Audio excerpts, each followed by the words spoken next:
कक्षा 8 के बच्चे और वो सभी बच्चे जो प्रतियोगी परीक्षाओं की तैयारी कर रहे हैं, आप समझिए अभ्यास 3D में कुछ इबारती प्रश्न उनके हल आपको बता रहे हैं। और आज प्रश्नों की शुरुआत बड़े अच्छे फलों के साथ हो रही। किसी में सेब रखे हैं पेटी में, किसी में आम रखे हैं। इस तरीके से क्वेश्चन दिए हुए हैं आपकी किताब में पेज नंबर 111 पे। और आप प्रश्नों को पढ़िए, आपके सामने व्हाइट बोर्ड पे भी लिखे हैं। आप समझिए कैसे क्या होना है। ठीक है, मैं बता रहा हूं, आप समझने का प्रयास कीजिए। प्रश्न ये कहता है कि किसी एक पेटी में इस प्रकार से कुछ सेबों 1728 सेबों को इस प्रकार से रखा गया है। किस प्रकार से कि जितनी तय हैं उतने ही सेब, ध्यान से पढ़ें, प्रत्येक तय की प्रत्येक पंक्ति में उतने ही सेब जितनी तह में पंक्तियां हैं। बात थोड़ी टेढ़ी है, अब आप ध्यान से समझे मैं समझाने का क्या प्रयास कर रहा हूं। जैसे मान लिया सामने सेब बनाए भी हैं, मैंने आपके सामने सेब बनाए हैं 1 2 3। अगर 3 परत हैं, तह का मतलब परत, एक परत फिर उसके बाद सेब फिर उसके ऊपर सेब, तो जब 3 परत हैं तो 3 लाइनें ऐसी हैं और 3 लाइनें ऐसी हैं। ठीक, और हर लाइन में 3 सेब हैं। तो जरा एक का आप मुझे आइडिया लगा के बता दें। जैसे अगर सपोज दैट हम मान लेते हैं थोड़ी देर के लिए इस तरीके से 2 परतें हैं। ठीक, 2 परत। अब 2 परत में इस तरीके से 2 लाइनें भी हैं। ठीक, और हर लाइन में एक सेब यहां है, एक सेब यहां है। तो कितने हो जाएंगे जी? सोचिए जरा भाई। 2 ये लाइनें हैं, 2 परतें हैं। जब परत 2 हैं तो लाइनें भी 2 हैं इस तरीके से। जब परतें 2 हैं तो 2 लाइनें ऐसे हैं और 2 लाइनें ऐसे हैं। ठीक, अब हर लाइन में 2 सेब हैं। तो इस तरीके की व्यवस्था एक घनाकार रूप में हो जाती है। यही तो घन है, जिसकी लंबाई, चौड़ाई, मोटाई तीनों चीजें बराबर है। वो कब संभव है? जब वो घनाकार हो। ठीक है, 1 2 3। तो फिर जब 3 सेब रखे हैं तो लाइन कितनी है? 1 2 3। और परत कितनी है? 1 2 3। 3 परतें, 3 लाइन, 3 सेब। ठीक, इतनी बात समझ में आ गई होगी। अब इसके आगे की बात हम करते हैं। आपको ज्ञात क्या करना है? तह का मतलब परत, लेयर। ठीक, एक लेयर में कितने सेब हैं, एक लेयर में निकलेंगे कैसे, ये तो बात की बात है। पहले तो आप एक चीज समझ लें बहुत अच्छी तरीके से, जो मैं आपको समझाने जा रहा हूं। इसमें है क्या? घनाकार पेटी में कुल सेबों की संख्या आपको दी है और कुल सेब कैसे प्राप्त हुए होंगे पहले तो ये जान लें। बराबर क्या क्या है ये भी जान लें। तह है जितनी उतनी ही पंक्ति हैं, लाइनें हैं, और जितनी लाइनें हैं उतने ही एक पंक्ति में सेब हैं। एक पंक्ति में सेब। ठीक, अब हम इन सबको अगर x मान लें, मान लिया कि तह भी x है, पंक्ति भी x है और एक पंक्ति में सेब भी x है। भाई ये 2 लाइनें हैं तो 2 ऐसी भी हैं और ये 2 सेब रखे हैं हर लाइन में। चाहे आप ऐसे करेंगे तब भी 2, ऐसे करेंगे तब भी 2। ठीक, तो 2 लाइनें, हर लाइन में 2 सेब, इस तरीके से हमने सबको बराबर है, यही हम आपको बताया। और परत भी इसकी 2 है, इस तरीके से ये परतें भी इसकी 2 हैं। ठीक, कुल सेबों की संख्या कैसे निकली होगी? तह, पंक्ति और एक पंक्ति में सेब, इन तीनों की जब गुणा हुई है तो ये 1728 हुए हैं। भाई कुल सेबों की संख्या कैसे प्राप्त होगी? ऐसे ही तो प्राप्त होगी। जितने सेब, एक लाइन में जितने सेब, फिर जितनी लाइनें हैं और फिर जितनी परतें हैं, जब तीनों की गुणा करेंगे तो सेब की संख्या मिल जाएगी। ये सब चीजें मैंने बराबर रखी हैं, यानी जो आपको दिया है वो क्या है? 1728 x की घात 3 के बराबर है। x की घात 3 बराबर 1728। अगर हमें x का मान निकालना होगा तो वो कैसे निकलेगा भाई? सिर्फ हमें x का मान चाहिए, और जब x का मान हमें मिल जाएगा तो x हमें क्या मिल जाएगा? चाहे तो हम उसे पेटी में परतों की संख्या मान लें कि कितनी परतें हैं, चाहे हम ये मान लें कि एक परत में कितनी पंक्ति हैं, और चाहे हम ये कह दें कि एक पंक्ति में कितने सेब हैं। जो x का मान आएगा वो यही आएगा। ठीक है, अब बात यह है कि x का मान कैसे मिलेगा। तो बेटा x की घात 3 बराबर जब इतना है और मान मुझे x का ज्ञात करना होगा, तो अंडर क्यूब घन मूल के अंदर 1728 के यहां गुणनखंड करेंगे और 3 3 के समूह बना देंगे। अंतिम संख्या 8 है, सम है, इसलिए 2 से काट रहा हूं। 2 अट्ठे 16, 1 बचेगा 12, 2 छंग 12, 2 चौका 8, फिर 2 से काटूंगा। 2 चौका 8, 2 तिया 6, 2 दूना 4, फिर 2 से काटेंगे। 2 दूना 4, 2 एकम 2, 2 छंग 12, फिर 2 से काटेंगे। 2 एकम 2, 2 अट्ठे 16, फिर 2 से काटेंगे। 2 पंजे 10, 2 चौका 8, फिर 2 से काटेंगे। 2 दूना 4, 2 सत्ते 14, फिर 3 से काटेंगे। 3 नेम 27, फिर 3 से भाग करेंगे। 3 तिया 9, और फिर 3 से भाग करेंगे। 3 एकम 3। हुआ क्या? ये पेयर 2 की घात 3, ये पेयर 2 की घात 3, और ये जोड़ा 3 की घात 3। यानी इसका यदि हम घनमूल निकालना चाहें तो 2 गुणा 2 गुणा 3 की होल घात 3। ठीक है, क्यूब के अंदर है, होल घात 3 है, सब पड़ जाएगा, बचेगा क्या? 2 दूना 4, 3 12। अब ये 12 हमें क्या चीज प्राप्त हुई? x। x बराबर 12। x था क्या क्या? x को मैंने क्या क्या माना था? यही तय है, यही पंक्ति है, और यही पंक्ति में सेब है। ठीक, आपसे एक तह में सेब निकलवा रहा है। अब एक तह के सेब निकालने के लिए हमें क्या करना पड़ेगा? जितनी लाइनें हैं, पंक्ति का मतलब जितनी लाइनें, ऐसी और ऐसी, कितनी है? 12।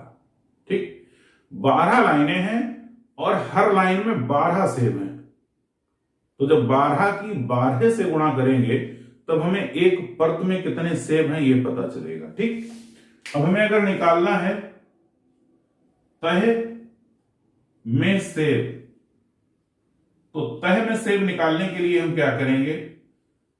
पंक्तियों की संख्या, और पंक्तियों की संख्या को गुणा कैसे करेंगे? एक पंक्ति में सेब, एक पंक्ति में सेब, दोनों चीजें बराबर है। पंक्तियां भी 12 हैं और एक पंक्ति में सेब भी 12 हैं, और कुल तह भी 12 हैं। 12 12 की गुणा 144, आंसर। ठीक है, प्रश्न संख्या 2। एक पेटी में 216 आम घनाकार रूप में रखे गए हैं।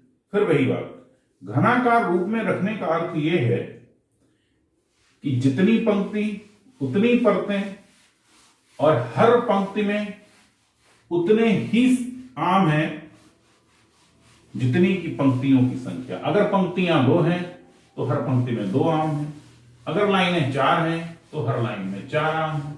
अगर लाइनें 20 हैं तो हर लाइन में 20 आम हैं, और अगर लाइन 3 है तो हर लाइन में 3 आम। फिर आम की संख्या आई कैसे? हल देखिए अब। आम पेटी में घनाकार रूप में लिख दिए, घनाकार रूप में रखे हैं, ये बात आपको बता रहा है। घनाकार रूप में रखे हैं। अब घन बना कैसे ये आप देख लें। और कुल आम की संख्या दी है, कुल आम पेटी में, पेटी में कुल आम हैं कितने? 216। पेटी में आम की संख्या कैसे आई? तो तह यानी परत गुणा पंक्तियों की संख्या,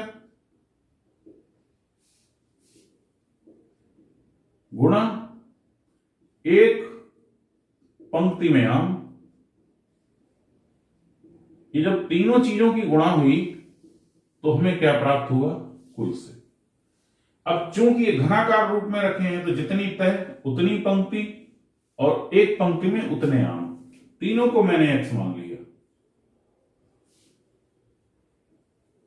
कहने का अर्थ ये है विच इंप्लाइज x की घात 3 बराबर 216। x का मान कितना होगा? Under cube 216। 216 के गुणनखंड करने पड़ेंगे, 3 3 के जोड़े बनाने पड़ेंगे। 216 के गुणनखंड करने का मतलब है 6 छंग 36 छंग 216। ठीक है, कर लीजिए भाई। अंतिम अंक सम है, 2 से काटेंगे, 2 एकम 2, 2 अट्ठे 16, फिर 2 से काटेंगे, 2 पंजे 10 और 2 चौका 8, फिर एक बार 2 से काटेंगे, 2 दूना 4, 2 सत्ते 14, 3 नेम 27, 3 तिया 9 और 3 एकम 3। 216 के जब गुणनखंड करेंगे तो 2 गुणा 3 की होल घात 3, बचेगा क्या? 2 गुणा 3 बराबर 6। ये 6 क्या निकल के आया? ये 6 है क्या? पेटी की तह। सब बराबर है, ध्यान दीजिए मेरी बात। पेटी की तह ये भी वही चीज है जो पंक्तियों की संख्या है और ये है किसके बराबर? एक पंक्ति में आम, एक पंक्ति में आम बराबर 6। कोई भी आंसर हो 6 है। आपसे सिर्फ तह की संख्या पूछी गई थी, तह बराबर 6 आंसर। बड़ी अच्छी एक बात बताने जा रहा हूं, घनाकार रूप में रखी है इसलिए। घनाकार रूप में जब कोई चीज रखी जाती है तो आप ऐसे ऐसे गिनते हैं या उसे ऐसे ऐसे गिनते हैं या ऐसे ऐसे गिनते हैं। 3 तरीके से गिनी जा सकती है। ठीक है, एक तो आप ऐसे सीधे सीधे गिन सकते हैं, फिर आप चौड़ाई में गिन सकते हैं, फिर आप ऊंचाई में गिन सकते हैं।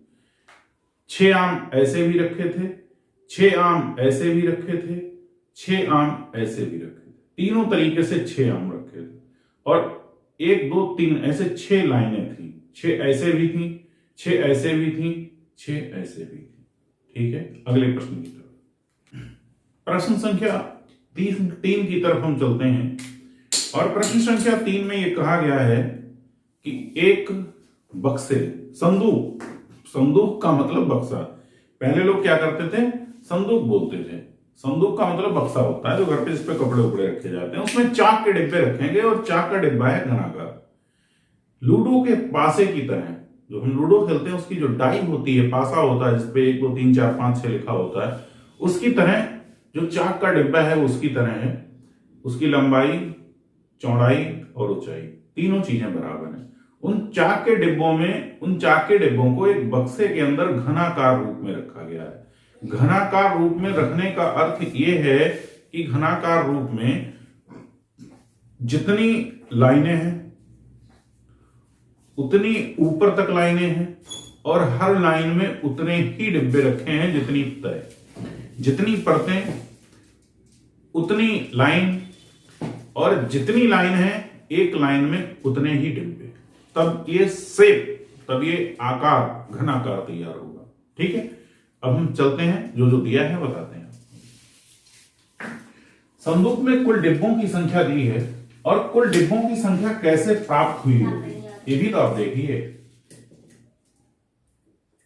परतें, कितनी परतें थी जिसे हम तह कहते हैं। तह की हम किससे गुणा करेंगे? पंक्तियों की संख्या से, और पंक्तियों की संख्या और किससे गुणा होगी? एक पंक्ति में डिब्बा।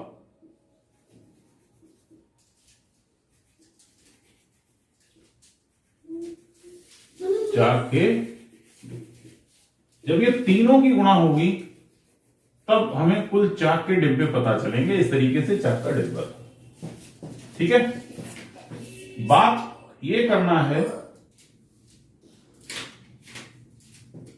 ये तीनों चीजें बराबर होंगी, हम तीनों को x मान लें, जब तीनों की गुणा हुई तब ये आया, यानी x की घात 3 बराबर 2744, x बराबर अंडर क्यूब 2744। 2744 के हम गुणनखंड करेंगे और 3 3 के समूह बनाएंगे गुणनखंडों के। अंतिम अंक 4 है, संख्या को 2 से काटेंगे, 2 एकम 2, 2 तिया 6, 1 बचेगा 14, 2 सत्ते 14, अंतिम अंक 2, पुनः 2 से काटेंगे, 2 छंग 12, 1 बचेगा 17, 2 अट्ठे 16, 1 बचेगा, 2 छंग 12, फिर 2 से काटेंगे, 2 तिया 6, 2 चौका 8, 2 तिया 7 से काटेंगे, 7 चौक 28, 6 7 ने 63, फिर 7 से काटेंगे, 7 7 49, फिर 7 से काटेंगे, 7 एकम 7। इन का मतलब 2 की घात 3 और इसका मतलब 7 की घात 3। अंडर क्यूब इसके गुणनखंड लिखे जा सकते हैं 2 की घात 3, 7 की घात 3। बाय द वे से ऐसे भी लिख सकते हैं 2 गुणा 7 की घात 3। क्यों लिख सकते हैं? आज तक बहुत बार बताया है, 7 दूनी 14। ये जो संख्या हमें 14 प्राप्त हुई, ये है क्या? संदूक, बक्सा नहीं लिख रहा हूं, संदूक ही लिख रहा हूं जो प्रश्न में दिया है।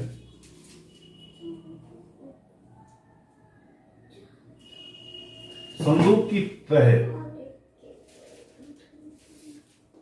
वो भी 14, पंक्तियों की संख्या वो भी 14,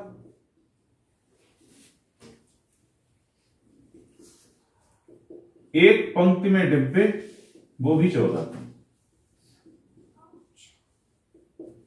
आप समझिए गणित, जो भी पूछे हर किसी का आंसर 14। अब 14 से अतिरिक्त और आंसर क्या हो सकता था? अगर आपसे सिर्फ एक परत में एक जो तय है, उस तय में अगर चाक के डिब्बे पूछ लिए होते, उस समय आप क्या करते?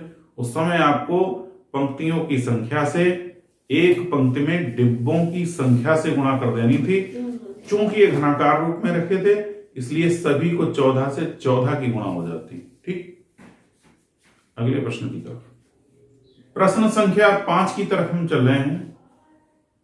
प्रश्न संख्या 4 आपको करना चाहिए। जब आपको 3 प्रश्न मैं बता चुका हूं, बहुत अच्छी तरीके से समझाने का प्रयास किया, तो चौथा प्रश्न अब आपको स्वयं करना चाहिए। 5वें प्रश्न की तरफ चल रहा हूं और बहुत तार्किक बात आपको बताने जा रहा हूं। बहुत छोटी सी चीज को गहराई के साथ आपको समझना है। चीज बहुत छोटी है, समझना बहुत गहराई से है। क्या है? प्रधानमंत्री राहत कोष में एक विद्यालय की एक कक्षा के छात्रों ने छात्रों की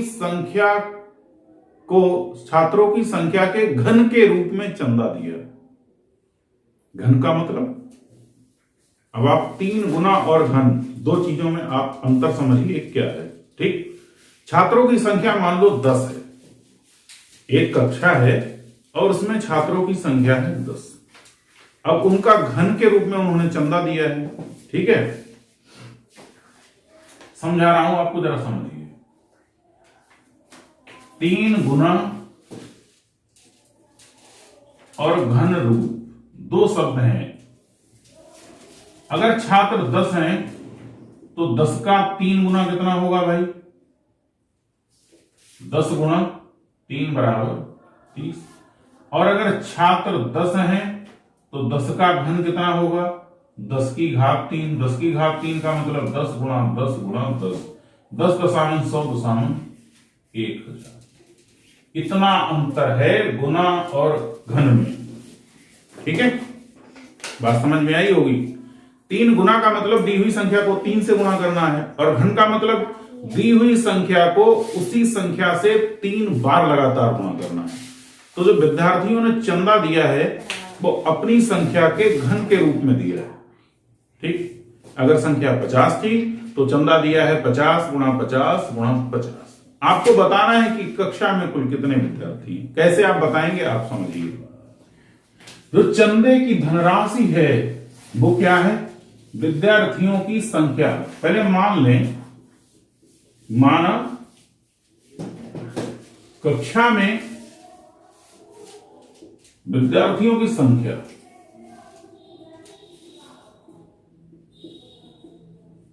x है, ठीक। ऐसे ही कोई राशि मान लेते हैं, तो जो यहां जो रुपए लिखे हैं वो कितने के बराबर हैं? x के 3 घन के, x क्यूब बराबर 15,625, या x क्यूब ना लिखें, विद्यार्थियों की घात 3, विद्यार्थियों की संख्या की घात 3।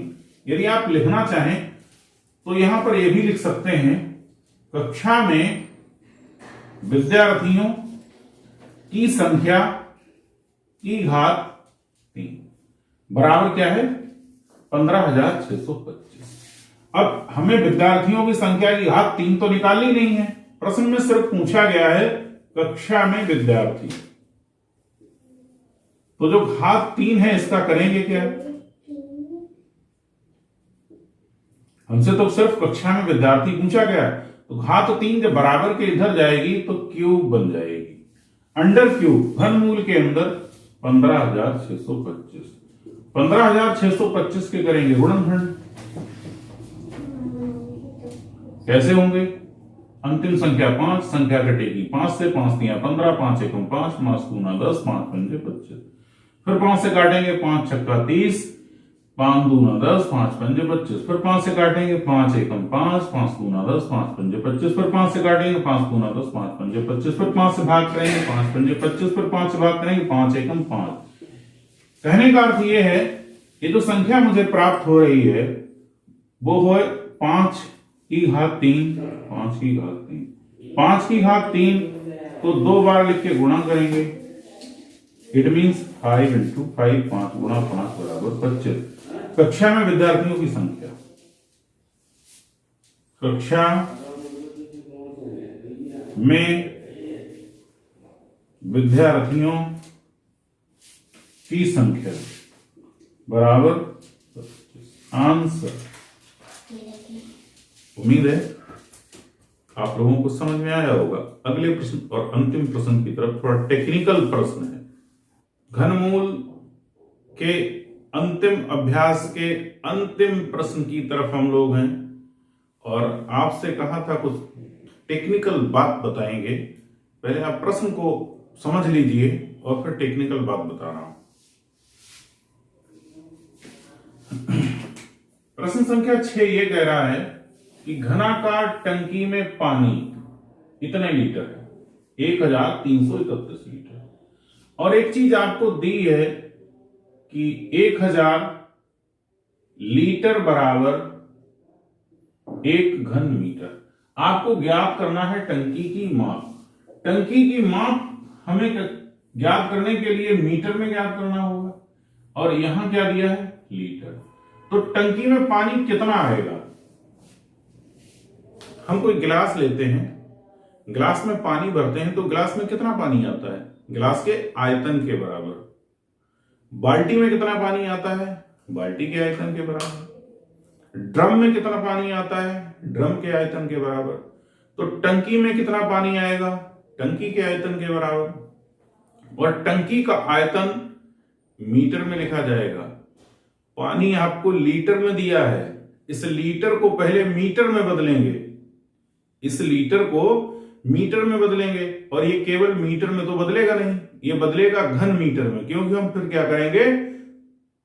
खोखली टंकी को ठोस टंकी मानकर उसका घन मीटर में आयतन निकालेंगे। लीटर को मीटर में कैसे बदलना है, इसके लिए यह दिया है कि 1000 लीटर बराबर 1 घन मीटर। यहां से बदलते हैं, देखिए आप, यह हमें दिया है 1000 लीटर बराबर 1 घन मीटर।